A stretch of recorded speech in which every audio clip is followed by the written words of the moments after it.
샬롬. 또 한 주간 또 어떻게 보내셨나요?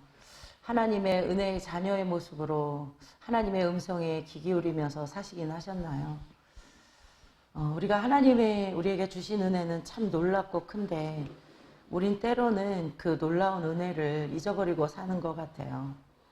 하나님께서 많은 것을 주시지 않아도 그저 우리를 구원해 주셨던 그 은혜만 생각해도 우리는 입술로 감사가 넘쳐야 하고 그 은혜 속에서 우리는 늘 행복해야 하는데 하나님 앞에 세상을 살아가면서 더 많은 것을 요구하고 일어난 일들을 통해서 하나님은 왜 우리와 함께 하지 않냐고 우린 그러면서 늘 원망하고 불평하며 그렇게 살아가는 모습은 아니셨나요? 그저 우리는 하나님께서 주신 은혜에 감사합니다. 감사합니다. 그저 우리에게 입술에는 그런 말밖에 나올 수밖에 없을 것 같아요. 사실 기도학교를 준비하고 하루하루를 살아가면서 참 많은 생각을 하게 되어지고 또 돌아보게 되어지는 것 같아요. 잃어버렸던 나의 첫사랑의 회복을 위해 또 기도하게 하시고 여러 가지 상황 가운데 하나님은 많은 것들을 우리에게 주셨는데 우리는 그것을 잃어버리고 또 잃어버리고 살아가는 것 같아요. 그저 그 은혜에 감사한 그 하나님이 우리 아버지신데 그 아버지를 믿지 못하고 그 아버지한테 아뢰지 못하고 살아가는 우리의 이 안타까운 모습을 바라보면서 아버지 하나님은 얼마나 마음이 아프실까 해주고 싶지만 그저 우리의 그 고난을 역경을 이기라고 그래서 정금과 같이 만들기 위해서 그걸 바라보시는 하나님 마음은 얼마나 아플까 그런 생각을 좀 해보게 되었어요. 오늘은 제 9강이에요. 성령 충만한 기도라는 말씀을 가지고 우리 함께 은혜를 나누고자 하는데요. 먼저 우리 말씀을 읽겠습니다. 제가 봉독해 드리겠습니다. 사도행전 2장 1절부터 4절 말씀입니다. 사도행전 2장 1절부터 4절 말씀 제가 봉독해 드리겠습니다. 오순절 날이 이름에 그들이 다 같이 한 곳에 모였더니 호련히 하늘로부터 급하고 강한 바람 같은 소리가 있어 그들이 앉은 온 집에 가득하며 마치 불의 엿처럼 갈라지는 것들이 그들에게 보여 각 사람 위에 하나씩 임하였더니 그들이 다 성령의 충만함을 받고 성령이 말하게 하심을 따라 다른 언어들로 말하기를 시작하니라. 오늘은 성령 충만함입니다. 예수님께서 승천하신 후에 마가의 다락방에 모인 제자들이 마음을 다하여 기도할 때 성령을 충만하게 받았습니다. 사도 바울은 누구든지 그리스도의 영이 없으면 그리스도의 사람이 아니다라고 했습니다. 로마서 8장 9절이죠. 그리스도인은 늘 성령의 충만함을 입어야 합니다. 성령이 충만할 때 능력 있는 사람이 됩니다. 그리스도의 권능은 성령 충만입니다. 하나님의 권능과 뜻대로 이루려고 예정하신 그것을 행하려고 이 성에 모였나이다. 주여 이제도 그들의 위협함을 굽어보시고 또 종들로 하여금 담대히 하나님의 말씀을 전하게 하여 주시오며 손을 내밀어 병을 낫게 하시옵고 표적과 기사가 거룩한 종 예수의 이름으로 이루어지게 하옵소서 하더라. 빌기를 다음에 모인 곳이 진동하더니 무리가 다 성령이 충만하여 담대히 하나님의 말씀을 전하니라. 사도행전 4장 28절로 31절 말씀입니다. 또 형제들아 너희 가운데에서 성령과 지혜가 충만하여 칭찬받는 사람 7을 택하라. 우리가 이 일을 그들에게 맡기고 우리는 오로지 기도하는 일과 말씀 사역에 힘쓰리라 하니 온 무리가 이 말을 기뻐하여 믿음과 성령이 충만한 사람 스데반과 또 빌립과 브로고노와 니가노르와 디몬과 바메나와 유대교에 입교했던 안디옥 사람 니골라를 택하여 사도들 앞에 세우니 사도들이 기도하고 그들에게 안수하니라. 하나님의 말씀이 점점 왕성하여 예루살렘에 있는 제자의 수가 더 심히 많아지고 허다한 제사장의 무리도 이 도에 복종하니라. 사도행전 6장 3절로 해서 7절 말씀입니다. 아나니아가 떠나서 그 집에 들어가서 그에게 안수하여 이르되 형제 사울아 주곧 내가 오는 길에서 나타나셨던 예수께서 나를 보내어 너로 다시 보게 하시고 성령으로 충만하게 하신다 하니 즉시 사울의 눈에서 비늘 같은 것이 벗어져 다시 보게 된지라. 일어나 세례를 받고 음식을 먹음에 강건하여지니라. 사도행전 9장 17절로 19절 말씀입니다. 성령이 충만하면 주님의 일을 순종할 수 있습니다. 성령이 충만하면 주님의 일에 우리는 아무렇지 않게 순종할 수 있죠. 거기에 토를 달거나 왜, 뭐 때문에, 그런데 라는 단어를 하지 않죠. 빌립은 가사의 광야길로 내려가라는 성령의 음성을 듣고 순종했습니다. 그곳에서 그는 에디오피아의 내시를 만나 복음을 전하게 됩니다. 구원받은 내시를 통해 복음은 아프리카로 전파되었습니다. 성령이 빌립더러 이르시되 이 수레로 가까이 나아가라 하시거늘 빌립이 달려가서 선지자 이사야의 글을 읽은 것을 듣고 말하되 읽는 것을 깨닫느냐 대답하되 지도해 주는 사람이 없으니 어찌 깨달을 수 있느냐 하고 빌립을 청하여 수레에 올라 같이 앉으라 하니라. 사도행전 8장 29절로 31절 말씀입니다.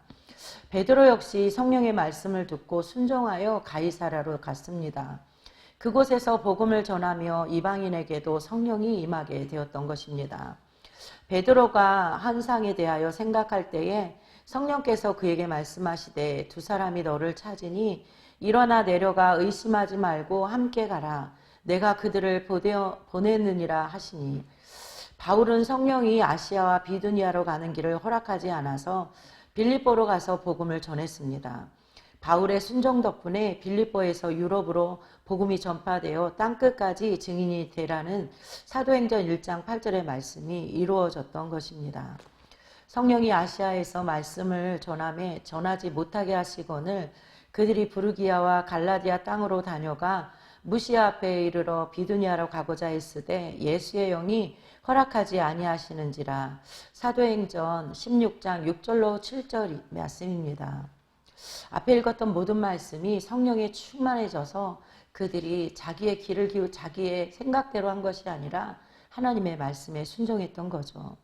성령이 충만하면 더욱 적극적으로 기도하게 됩니다. 소극적인 기도가 적극적인 결과를 맺을 수 없습니다. 어떤 사람들은 기도를 머리에 동의 정도로만 받아들입니다. 그래서 끄떡끄떡만 하죠. 이는 말씀을 입술로만 찬양하는 것과 같습니다. 기도하지 않으면 적극적으로 응답을 기대하며 기도하지 않으면 하나님의 응답이 와도 전혀 모를 것입니다. 하나님의 말씀을 믿는다고 아무리 고백할지라도 행함이 없다면 그 믿음은 죽은 것과 같습니다. 응답받는 기도는 핑계나 합리적인 해석으로 보충될 수 있는 것이 아닙니다. 예수님 역시 기도에 힘쓰셨습니다. 성경은 예수께서 힘쓰고 애써 더욱 간절히 기도하시니 땀이 땅에 떨어지는 핏방울과 같이 되었더라. 누가복음 22장 44절의 말씀에 이렇게 기록하고 있습니다. 예수님처럼 우리의 기도는 적극적으로 변화할 때에 하나님의 역사를 볼 것입니다. 우리가 기도할 때에 성령의 충만함을 잊지 않으면 우리의 생각이 먼저 앞서죠. 어떤 일을 함에 있어서도 나는 할 수 없어. 이거는 나는 안 돼. 이거는 이제는 그만. 나는 이제 여기서만 이번 한 해만 하고 말 거야. 사실 요맘때가 되어지면 참 많은 교회들과 목사님들이 많이 힘드실 것 같아요. 우리가 하나님 안에서 이 일만 하면 올 한 해만 끝내고 나면 그런데 그 마음의 심령에는 진심으로 간두고 싶으십니까? 아니면 그 일을 하고 싶은데도 우리는 어떠한 변명을 하기 위해서 우리는 그 말을 하고 있지는 않는지요. 사실 우리는 할 수 있음에도 불구하고 늘 안 돼. 이거는 하면 안 돼. 이제는 그만하자. 그런 마음으로 함께 하시는 분들이 참 많은 것 같아요. 근데 우리는 할 수가 없어요. 근데 내 안에 계신 예수 그리스도가 우리와 함께 하시는 예수님이 우리에게 권능도 감당할 능력도 주신다고 말씀하시거든요. 그런데 우리는 늘 입술로는 나는 안 돼. 이번에는 안 낼 거야. 이제 정말 못할 거야. 우린 그러면서 우리를 어느 순간 이제 나는 더 이상 안 할 거라고 그렇게 얘기하며 나아가는 경우가 참 많은 것 같아요. 예수님도 그 술잔을 치워달라고 하나님 앞에 포도주 잔을 하나님 여기서 치워주십시오라고 말씀하셨을 때 기도할 때에 아버지의 뜻이 먼저이기를 원했다는 거예요. 우리가 어떤 일을 함에 있어서 어떤 사명을 또한 어떤 은사를 가지고 일함에 있어서 하나님 앞에 먼저 내 뜻이 아닌 주님 뜻에 맞춰 그 하나님께서 우리에게 무엇을 원하시는지 바라시는지 그걸 순종할 때에 하나님 그 사람은 성령의 충만함을 입은 사람이라고 말씀하고 계신 거죠. 그만큼 성령의 충만함을 우리는 입어야 이 모든 일들을 감당할 수도 있고 내 생각을 눌러버릴 수 있다는 거죠. 성령이 충만하면 또 악한 영을 이길 수 있게 됩니다. 우리가 기도하는 곳에 가다가 점치는 귀신 들린 여종 하나를 만나니 점으로 그 주인들에게 큰 이익을 주는 자라. 그가 바울과 우리를 따라와 소리질러 이르되 이 사람들은 지극히 높은 하나님의 종으로서 구원의 길을 너희에게 전하는 자라 하며 이같이 여러 날을 하는지라. 바울이 심히 괴로워하여 돌이켜 그에게서 나오라 하니 귀신이 즉시 나오니라. 사도행전 16장 16절로 18절 말씀인데요. 일반 종교에서 말하는 기도와 주님의 영으로 드리는 기도는 완전히 다릅니다. 일반 종교는 기도를 통해 자신의 내면을 고요히 합니다. 더 깊은 내면으로 들어간다고 말합니다. 그러나 정확하게 말하면 내 안으로 더 깊이 들어가는 것이 아니라 세상의 영들이 우리 안에 들어오는 것입니다. 성령으로 충만해야 세상의 악한 영들을 이길 수 있습니다. 사람은 영적인 존재입니다. 그래서 영적인 영향에 민감합니다. 영적으로 연약하면 낯선 것들에 대해 두려워합니다. 영적으로 점점 자라면 그런 영향력을 조금씩 이기게 됩니다. 성령으로 충만해야 악한 영을 이기고 성령의 음성을 듣고 순종할 수 있습니다. 손목시계는 늘 똑같은 소리를 내면서 돌아갑니다. 그런데 분주한 대낮에는 그 시계 소리가 잘 들리지 않습니다. 외부에서 들려오는 세상의 소리가 훨씬 더 크기 때문입니다. 그러나 조용한 밤이 되면 시계 소리가 크게 들립니다. 우리 안에 들어와 계신 성령의 소리도 이와 같습니다. 내 안의 소리가 잠잠해야 비로소 성령의 소리가 크게 들리게 되는 것입니다. 성령이 또 충만하면 주님의 능력이 나타납니다. 2해 동안 이같이 하니 아시아에 사는 자는 유대인이나 헬라인이나 다 주의 말씀을 듣더라. 하나님이 바울의 손으로 놀라운 능력을 행하게 하시니 심지어 사람들이 바울의 몸에서 손수건이나 앞치마를 가져다가 병든 사람에게 얹으면 그 병이 떠나고 마귀도 나가더라. 사도행전 19장 10절로 12절의 말씀인데요. 성령이 충만한 곳에 주님의 능력도 많이 나타납니다. 많은 교회들이 부흥회와 집회들을 하고 있죠. 그런데 그 집회를 하는 교회마다 성령의 역사는 약간씩 다 다른 것 같습니다. 또 말씀을 듣는 예배 가운데도 말씀을 듣는 우리의 심령도 똑같은 말씀을 듣고 있는데도 불구하고 그 말씀에 느껴지는 바 그리고 은혜 받는 사람들은 전부 다 다른 것 같습니다. 어떤 사람에게는 병고침과 성령의 은사가 충만하게 나타나지만 그러나 어떤 사람에게는 그저 말씀을 듣는 것에 그치고 말 때가 많지요. 집회 중에 하나님의 예배 중에 더 많이 기도하고 열심히 부르짖는 사람에게는 성령의 역사가 더 많이 나타납니다. 우리는 왜 저 사람에게만 하나님의 은혜가 있지요? 왜 저 사람에게는 하나님이 기적과 이적이 일어나지요? 라고 말하지만 그 사람에게는 간절함과 주님 앞에 부르짖음이 있습니다. 우리는 그저 내가 하지 않고 다른 사람이 은혜 받은 거, 다른 사람이 기적 가운데 거하였던 거, 그리고 이적 가운데 거하였던 것만 우리는 생각하고 그런 것들을 보면서 그것을 마치 그냥 거저받은 것처럼 생각할 때가 너무나 많은 것 같습니다. 똑같은 예배를 드려도 말씀을 받아들이는 그 심령이 다른 것과 같이 하나님 앞에 우리가 기도할 때에 어떠한 모습으로 어떠한 모양으로 우리가 기도하고 또 주님 앞에 부르짖냐에 따라서 그 기적과 이적을 누리는 사람은 다른 것이지요. 하나님은 운동 경기를 하는 걸 우리가 보기만 해도 열심히 뛰고 달리며 최선을 다하는 팀이 승리할 확률이 높은 것과 똑같은 이치입니다. 기도를 많이 하고 성령의 역사가 충만한 사람은 반드시 역사가 많이 일어나는 것입니다. 똑같이 기도를 하더라도 더 적극적이고 간절히 기도하는 사람에게 능력이 나타나는 것입니다. 특별히 우리에게는 방언 기도라는 좋은 은사를 우리에게 허락하셨습니다. 그 방언 기도를 하면 성령의 능력이 나타나는 것이죠. 물론 그냥 말로 하면 성령의 능력이 나타나지 않습니까? 하지만 그럼에도 불구하고 방언 기도를 하다 보면 내 생각이 아닌 하나님의 생각으로 그리고 하나님의 언어로 바뀌게 되죠. 언어가 사람의 의식은 언어를 따라 이렇게 발달하게 되어지거든요. 언어가 자라면 의식이 더 깊어지는 것 같아요. 영적인 세계도 참 마찬가지인 것 같습니다. 영적인 언어가 바로 기도인 것입니다. 기도가 깊어지면 영적인 의식이 깊어지고 능력도 많아지는 것입니다. 또 우린 육적인 본성을 이기는 기도를 해야 합니다. 사무엘상 16장 1절부터 7절의 말씀을 제가 봉독해 드리겠습니다. 여호와께서 사무엘에게 이르시되 내가 이미 사울을 버려 이스라엘 왕이 되지 못하게 하였거늘 내가 그를 위하여 언제까지 슬퍼하겠느냐. 너는 뿔에 기름을 채워 가지고 가라. 내가 너를 베들레헴 사람 이사에게로 보내리니 이는 내가 그의 아들 중에서 한 왕을 보았느니라 하시는지라.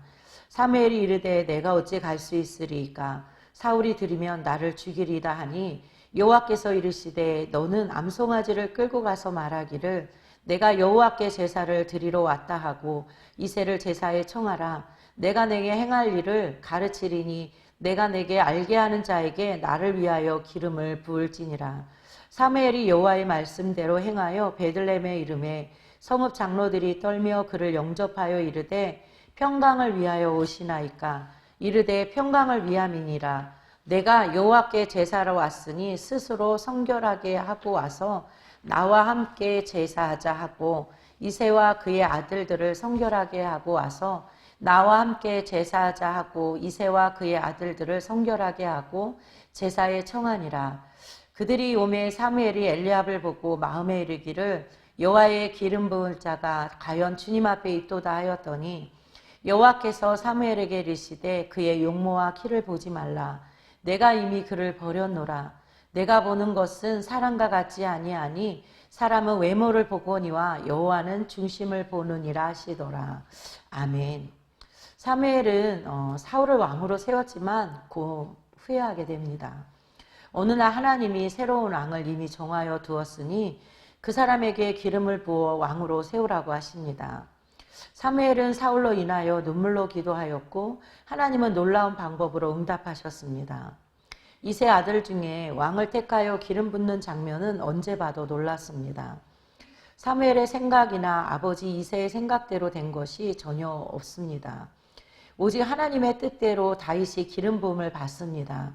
하나님의 뜻은 인간적인 생각과 전혀 달랐습니다.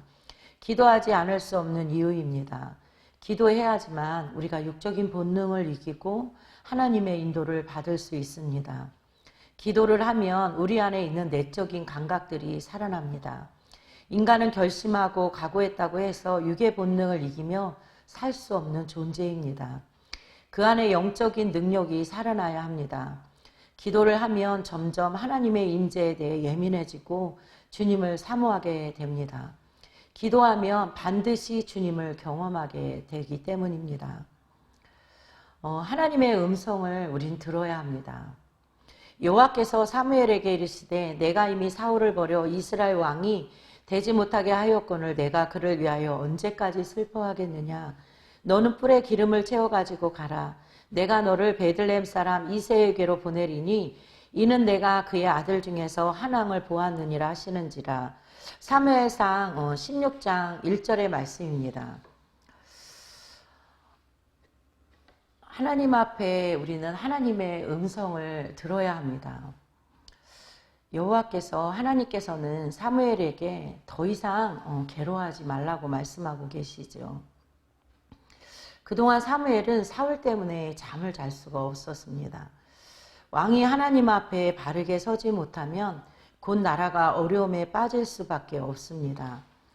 다른 사람이라면 왕에게 건의를 해서 바꿀 수가 있겠지만 왕을 누가 어떻게 할 수 있겠습니까? 그러나 놀랍게도 하나님께서 왕을 바꾸겠다고 하십니다. 사울을 내가 버렸으니 더 이상 사울 때문에 괴로워하지 말라고 하십니다. 중요한 것은 사울의 불의함이 아닙니다. 사무엘이 하나님의 말씀을 들어야 하는 것입니다. 자신을 괴롭게 하는 일보다 하나님이 하시는 일을 우리는 보아야 합니다. 하나님은 오늘도 말씀하시는 분입니다. 기도 응답은 먼저 하나님의 말씀을 들어야 하는 것입니다. 또 하나님께서는 이미 왕을 정해 놓았습니다. 내가 너를 베들레헴 사람 이새에게로 보내리니 이는 내가 그의 아들 중에서 한 왕을 보았느니라 하시는지라. 사무엘상 좀 전에 읽었던 16장 1절의 말씀입니다. 사무엘이 사울 왕 때문에 괴로워할 때도 하나님은 이미 새로운 왕을 정해 놓았습니다. 하나님은 우리의 생각 너머에서 일하시는 분입니다. 기도하는 사람은 사람에 대한 일들을 잘 알아야 하는 것이 아니라 하나님을 잘 알아야 합니다. 하나님 안에 길이 있습니다. 사람은 본성적으로 육적인 존재이기 때문에 생각의 지배를 받습니다. 그러나 하나님은 고통스러운 시간 속에서도 새 일을 행하십니다. 성경에 이미 하나님이 정해 놓으신 일들이 많이 있습니다. 열왕기상 17장에서 엘리야가 숨을 곳이 없어서 염려할 때에 하나님은 사르밧의 가부에게 명령하여 두었다고 하셨습니다. 예수님이 제자들에게 나귀를 끌고 오라고 할 때에도 이미 정하여 두었다고 하셨습니다. 예수님이 제자들에게 나귀를 끌고 오라 할 때도 이미 정하여 두었다고 하셨습니다. 사도행전 16장에서도 바울이 아시아로 가고자 하고 비두니아로 가고자 할 때에 주님은 마게도나로 가는 것을 정하여 두셨습니다. 하나님의 사람들은 하나님의 계획을 이루어가는 사람들입니다. 새로운 왕을 정해두었다는 하나님의 말씀을 듣고 사무엘은 우선 걱정이 되었을 것입니다. 사울이 왕으로 있는데 어떻게 다른 왕을 세울 수 있겠느냐고 되묻습니다. 하나님은 구체적으로 어떻게 해야 할지 말씀해 주십니다. 제사를 드리러 왔다고 말하고 다윗의 아버지 이새를 초청하라고 하셨습니다. 하나님은 응답을 미리 정하여 두셨기 때문에 우리는 늘 하나님의 말씀에 귀를 기울여야 합니다. 늘 기도해야 하는 것이지요. 사실 저희 애기 아빠를 교회에 데려오기까지 참 많이 어려운 상황들이 좀 있었습니다. 일을 해야 하고 많은 일들이 점점 힘들어지면서 누군가를 의지하기보다는 스스로의 일들에 더 본인이 힘들어하고 어려워했던 그 시절 속에서 하나님 앞에 복음을 전하고 그러면서 또 싸우기도 하고 많은 어려움이 있었어요.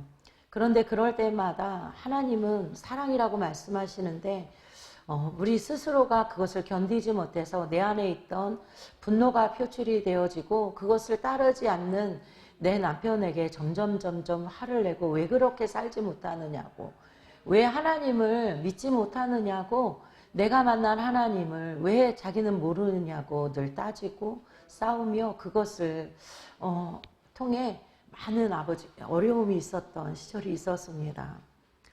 그런데 하나님은 이미 그를 통해 구원하시기로 작정하셨고 그 일들을 통해서 하나님은 어떻게 하실 것인가에 대한 저의 반응의 모습을 보고 계셨던 것 같아요. 그 속에서 하나님 앞에 제가 기도하고 우리 애기 아빠한테 복음을 전하고 또 그러면서 견디지 못하고 결국은 분노를 표출하고 싸움을 했던 것 같습니다. 근데 어느 날 그러면서 참 많이 골도 깊어지기도 했고 그러면서 애기 아빠가 예수 믿는 사람들은 다 그러냐고 저한테 막 따지기 시작하는 거예요. 뭘 듣고 뭘 배우고 뭘 행했냐고. 그러면서 또 그렇게 분노를 표출하고 싸우면서 또 스스로 왜 이렇게 행하지 못했을까 또 자책하고 또 후회하고 회개했던 그런 안타까운 현실 속에 있었거든요. 그런데 하나님은 이미 그를 통해서 구원하시기로 작정하시고 그를 통해서 건지시기로 하셨던 거예요. 애기 아빠랑 제주도를 가게 되면서 거기서 태풍이 몰아치고 파도가 되게 많이 치는 거예요. 그런데 그날 제주도에서 나오지 않으면 안 될 상황이 있어서 애기 아빠가 어쩔 수 없는 상황 가운데 그 짐을 보내줘야 하는 그 제 날짜에 그걸 내려줘야 하거든요. 그러면서 제주도에서 오가는 완도에서 오가는 그러니까 부산까지 가는 그 배를 제주도에서 타야 하는데요. 그게 13시간이 걸리는 거였어요. 저도 멀미를 하지 않는데 그날 태풍의 파도가 너무 많이 치니까 화물선이기도 했고 그래서 그 배에 타면서 처음부터 너무 괴로운 거예요. 근데 그 선장님이 애기 아빠하고 저희 아주버님하고 친분이 있으셔서 2등급 선실을 주셨음에도 불구하고 승진이가 아주 어렸을 때인데요. 계속해서 멀미를 하면서 구토하고 토하고 견딜 수 없을 정도로 너무 힘든 거예요.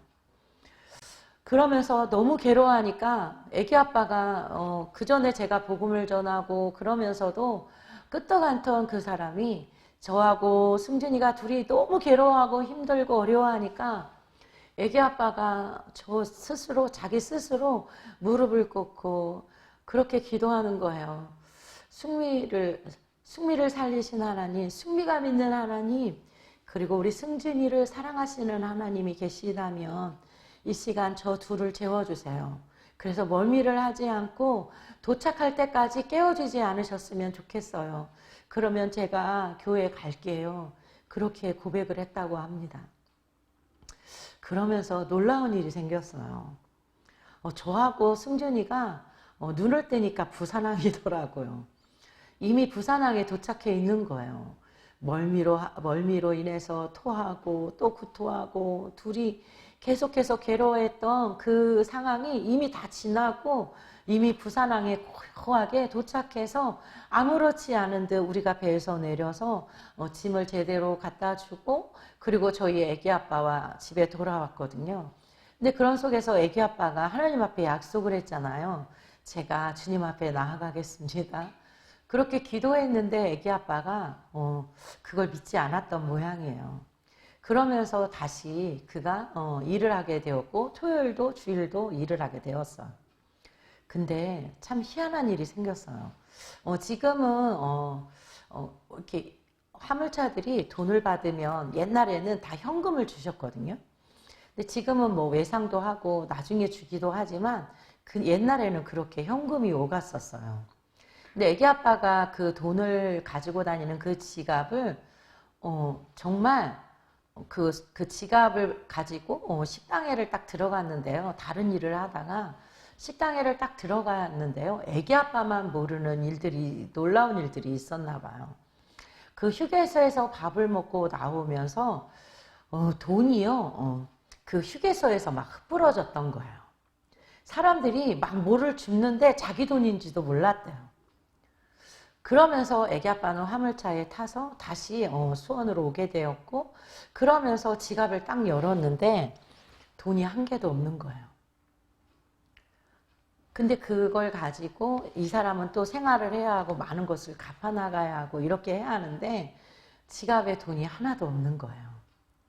근데 그때서야 영상으로 지나가듯이 사람들이 막 뭔가를 줍는 것을 기억을 하게 되었던 거예요. 근데 그때 저는 어떠한 상황이었냐면요. 철야 기도를 하고 있었거든요. 기도하고 금요 예배 집회 가운데 집에 가지 않고 그냥 승준이랑 둘이 옆에 승준이를 누워놓고 기도하고 있는데 승준이가 갑자기 아빠 이러는 거예요. 저는 장난하는 줄 알았어요. 그냥 승준이가 아빠 보고 싶었나 보다 그렇게 생각을 하고 있는데 애기 아빠가 끊지 못하는 것이 있어서 보니까 그 냄새가 나더라고요. 옆에 냄새가 나서 옆에를 이렇게 쳐다보니까 애기 아빠가 그렇게 지갑에 돈이 하나도 없고 그러면서 하나님을 생각하게 되어서 그 시간에 예배 시간이니까 가면 있겠다 싶어서 와서 앉아 있더라고요. 그렇게 시작된 하나님의 은혜가 애기 아빠한테 구원의 은혜가 있었던 거죠. 근데 그때 애기 아빠를 통해서 하나님이 구원의 은혜를 또 돈을 흩뿌리면서 하나님을 찾게 했던 그 시간에 우린 예배를 드리고 기도하고 있었던 거예요. 하나님 앞에 우리가 이런 기도를 할 때 하나님은 우리에게 그 영혼을 이미 구원하시기로 작정을 하셨고 그를 하나님은 그 발걸음을 인도하실 것을 알고 있었기 때문에 또 다른 우리의 모습 가운데 기도할 수 있게 만드셨고 그의 발걸음을 인도해 주셨다는 거죠. 그리고 우리는 또 하나님의 말씀을 따라야 합니다. 그들이 오매 사무엘이 엘리압을 보고 마음에 이르기를 여호와의 기름 부으실 자가 과연 주님 앞에 있도다 하였더니 여호와께서 사무엘에게 이르시되 그의 용모와 키를 보지 말라. 내가 이미 그를 버렸노라. 내가 보는 것은 사람과 같지 아니하니 사람은 외모를 보거니와 여호와는 중심을 보느니라 하시더라. 사무엘상 16장 6절로 7절 말씀인데요. 하나님의 뜻을 따라갈 때조차도 우리 자신의 생각이나 마음을 따르기가 참 쉽습니다. 사무엘은 이새의 집에 갔을 때 형제 중에 제일 맞이 엘리압을 보고 첫눈에 그를 왕이라고 생각했습니다. 그런데 하나님은 그의 겉모습만을 보고 판단하지 말라고 하십니다. 그렇게 7 형제가 그들 앞을 다 지나갔지만 하나님은 말씀하지 않으셨습니다. 그 시간에 막내 아들 다윗은 아직 어려서 들에서 양을 돌보고 있었던 것입니다. 사람의 가능성과 하나님의 뜻은 다른 것 같습니다. 요즘에 뉴스를 보면 참 아이러니한 일들이 있더라고요. 개인적인 소상공인의 점포들은 점점 문을 닫고 살아갈 수가 없어 많이 힘들고 눈물지며 한탄하는 그 모습을 바라보는 그 뉴스의 한편에는 또 명품관을 들여다보면서 명품관이 붐비고 사람이 줄을 설 정도로 참 많은 명품관에는 사람들이 많이 발길을 찾는다고 하더라고요. 하나님 앞에서 예수를 믿는다는 건 그러면서 그런 생각을 좀 하게 되었습니다. 명품이 뭘까? 하나님의 자녀로 살아가는 그 자체가 우리는 명품인데 예수님이라는 이름을 가진 그 자체가 우리 자녀들은 명품이라는 그 이름의 표딱지가 있는데 우리는 어찌 보면 참 그렇게 명품답지 못하게 예수님의 자녀답지 못하게 살아가는 우리의 모습을 바라보게 됩니다. 예수님이 우리 안에 계시고 그 예수님이 기도하면 악한 영도 이기게 하시고 그리고 하나님의 음성을 듣게도 하시고 이미 하나님은 그 왕을 바꿀 것을 이미 정하셔서 사무엘을 통하여 그에게 내가 바꿀 것이다 라고 선포하게 만드시거든요. 그리고 그가 어떻게 행하여야 할지를 가르쳐 주시는 그 하나님. 그리고 그 말씀을 우리는 따라야 함에도 불구하고 우리 스스로가 내 생각, 내 뜻대로 살아가는 것이 참 많은 것 같아요. 명품관에는 줄을 지어 많은 사람들이 큰 돈을 주음에도 불구하고 그것을 사는 모습을 보면서 우리가 예수님의 자녀의 모습으로 예수님이라는 명품의 그 상호를 우리에게, 그 상품을 우리에게 붙이고 살아가고 있는데 우리는 그런 모습을 어느덧 잊어버리고 점점 일상적인 상품으로 전락해버리는 경우가 있지는 않으십니까? 우리가 성령에 충만할 때 그 예수님의 상품이 그 상표가 명품의 상표가 빛이 나는 것입니다. 많은 사람들이 찾게 되어지죠. 그 명품의 그 이름이 예수님의 이름이 흐려지지 않도록 우리가 주님 안에서 기도하고 그리고 성령 충만함으로 주님의 음성을 듣고 하나님의 이름을 높여드리는 그러한 명품의 자녀답게 살아가는 우리 모두가 되었으면 좋겠습니다. 그래서 하나님의 일은 하나님께서 우리에게 그 가능성 하나님의 뜻대로 이루어 가시는 그 모습을 우리로 말미암아 이루어가는 그런 명품의 자녀의 모습으로 모두 살아가시기를 바랍니다. 기도하겠습니다.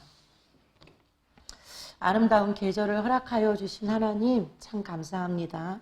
주님의 귀한 복을 소중하게 사용할 수 있도록 인도해 주시옵소서. 재미있는 일도 기쁜 일도 즐거운 일도 바른 일도 우리에게 구별할 수 있도록 인도하여 주시고 강할 때는 하나님 우리를 낮춰주시고 약할 때는 우리를 붙들어 주시옵소서. 오만할 때는 겸손하게 하여 주시고 부족할 때는 비굴하지 않도록 하게 하여 주시기를 원합니다. 자신을 잃어버리고 흔들릴 때 진리의 불을 밝혀주시고 기도에 거룩한 갈망을 주신 그 주님을 늘 날마다 찬양하며 기도처가 성령의 발전소처럼 우리가 날마다 기도하며 부르짖으며 뜨겁게 주님의 은혜 가운데 거하며 갈 수 있도록 함께 할 수 있도록 인도하여 주시옵소서. 또다시 사도행전의 부흥을 소망하면서 기도로 성령의 임재 가운데 들어가 성령의 충만함을 누릴 수 있는 우리가 되게 하여 주시옵소서. 기업들이 하늘의 복을 받게 하시고 개인의 영적인 성장이 있게 하시고 날마다 기적이 상식이 되어지는 은혜가 있게 하여 주시옵소서. 예수님의 이름으로 기도드렸사옵나이다. 아멘.